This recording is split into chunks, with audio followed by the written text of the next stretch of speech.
اور سب سے بڑی دلیل اس بات کی اللہ کا قرآن ہے، اور اللہ کے قرآن کے بعد خود حضور پاک نے جنت دیکھی ہے تو بات ہی ختم ہو گئی۔ جب حضور معراج میں تشریف لے گئے تو آپ کے لیے جنت کے دروازے کھولے گئے، آپ جنت میں داخل ہوئے۔ اسی لیے آپ نے واپسی پر حضرت بلال رضی اللہ تعالیٰ عنہ کو بلایا اور فرمایا کہ بلال، تم کون سا ایسا عمل کرتے ہو جو اللہ کو اتنا پسند ہے کہ میں جب آسمانوں میں گیا اور جنت میں گیا سمیعت خشخشۃ قدم، تمہارے چلنے کی آواز آ رہی تھی، تم وہاں آ رہے تھے، پھر رہے تھے جنت میں، کون سا ایسا عمل ہے؟ خود نے کہا حضور میرا اور تو کوئی عمل نہیں، البتہ اتنا ہے کہ ایک تو میں ہمیشہ کوشش کرتا ہوں کہ باوضو رہوں، اللہ جب نیند ہے تو نیند ہے، اور دوسرا میں یہ کرتا ہوں کہ وضو کرنے کے بعد 2 رکعت تحیۃ الوضو کی نیت سے پڑھتا ہوں۔ حضور نے فرمایا اچھا، اسی کو لازم پکڑنا، اسی سے تمہیں ملا ہے جو ملا ہے یہ مقام۔ تو حضور پاک نے جنت دیکھی اور حضرت بلال کو بھی دیکھا، بلکہ بعض جو صوفیاء ہیں نا، جو حقیقی صوفی ہیں، جھوٹے صوفی موت اللہ بچائے، وہ بڑی عجیب عجیب باتیں بھی کہہ جاتے ہیں، اپنے عشق کی بات ہوتی ہے نا۔ تو انہوں سے کسی نے پوچھا کہ حضرت جنت میں سب سے پہلے کون جائے گا؟ ان کا بلال جائے گا۔ تو وہ بندہ بڑا حیران ہو گیا کہ اتنا بڑا بزرگ ہے، اتنا بڑا اولیاء اللہ میں سے، انہوں نے کہا حضرت کیا کہہ رہے ہیں سب سے پہلے جنت میں؟ تو حضور نے فرمایا میں جاؤں گا، انا اول من نقرع باب الجنتی، یہ تو صحیح حدیث ہے۔ حضور نے فرمایا کہ سب سے پہلے میری روضہ مبارک کھلے گا اور سب سے پہلے جنت کا دروازہ میں کھولوں گا۔ تو آپ فرما رہے ہیں بلال پہلے جائے، فرمایا میرے بھائی تم نے بات ہی نہیں سمجھی، سردار اگر گھوڑی پہ سوار ہو تو غلام تو آگے ہوتا ہے، تو بلال چونکہ غلام ہے تو وہ پہلے آگے داخل ہوگا۔ یہ معنی تھوڑا ہے کہ بلال کا مرتبہ حضور سے اونچا ہو گیا، غلام ہمیشہ آگے ہوتے ہیں، بلکہ بعض غلام تو آگے گھوڑیوں کے آگے بھاگتے رہتے ہیں بیچارے۔ تو اس لیے میں نے کہا تم نے میری بات کو سمجھا ہی نہیں۔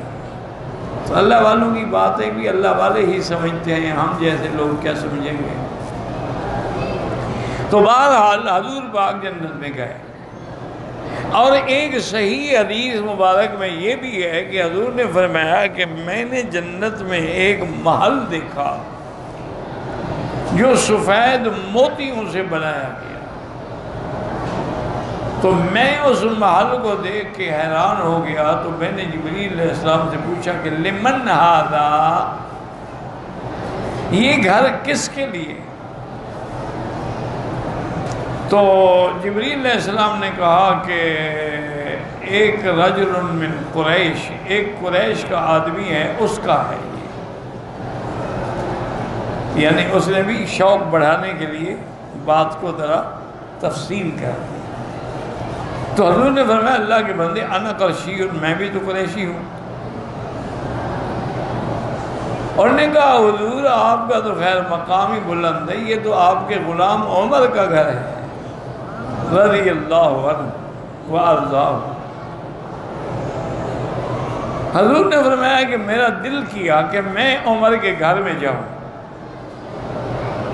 لیکن میں نے دیکھا کہ محل کے دروازے پر جو سیڑھیاں بنی ہوئی ہیں پانی کی طرف، نیچے نہر بہہ رہی ہے، تو اس پہ کچھ عورتیں بیٹھی وضو کر رہی ہیں۔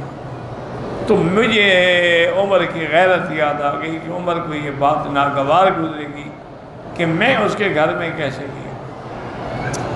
تو حضور نے واپسی پہ حضرت عمر کو بتایا، حضرت عمر رو پڑے، انہوں نے کہا یا رسول اللہ علیہ کا اغار، مجھے آپ پر بھی غیرت آتی، اگر آپ چلے جاتے تو میں کتنا بڑا خوش نصیب ہوتا کہ جنت کے گھر میں پہلا قدم میرے گھر میں حضور نے رکھا ہے۔ اب جب حضور نے گھر دیکھا، حضرت عمر کا گھر دیکھا، حضرت بلال کو دیکھا، جنت کے نعیم دیکھے، حور و غلمان دیکھے، جنت کے فواکہ دیکھے، اشجار دیکھے، انہار دیکھے، تو پھر اس میں اگر کوئی شک کرے وہ تو کافر ہے۔ اس لیے یاد رکھیں کہ الجنت والنار مخلوقتان، اللہ نے یہ دونوں چیزیں پیدا کر دی ہیں، لیکن ان میں داخلہ جو ہے وہ قیامت میں ہوگا، ابھی نہیں ہوگا۔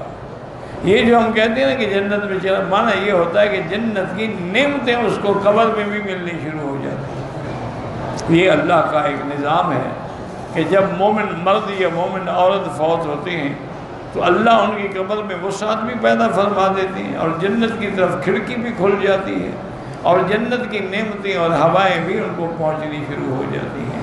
ایک بات سمجھ لیں کہ یہ جو سمندر ہے یعنی اس کے نیچے جہنم ہے،